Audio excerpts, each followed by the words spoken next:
Welcome to Not Milk Never Milk. Subscribe if you're lactose intolerant.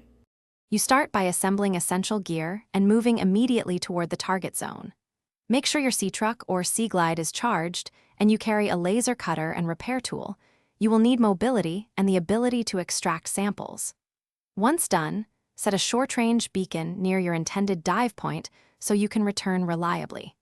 You want to reach the specific biomarker field quickly to avoid extreme cold exposure. So prioritize speed and efficient routing while keeping a scanner ready to identify unique tissues.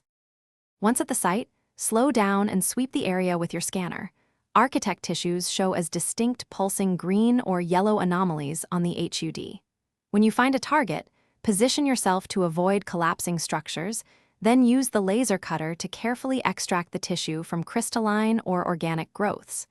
Make sure samples are placed into a rigid container so they don't degrade.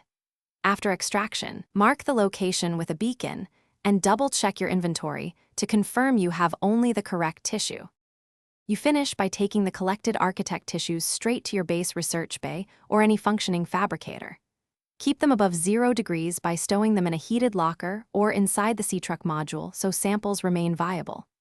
Once at the lab, follow the fabricator's processing steps to synthesize or scan the tissue. Timing matters, so don't interrupt.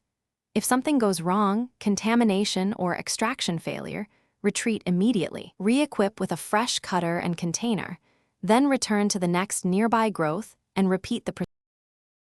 Thanks for watching. If this was helpful, leave a like and consider subscribing. See you next time.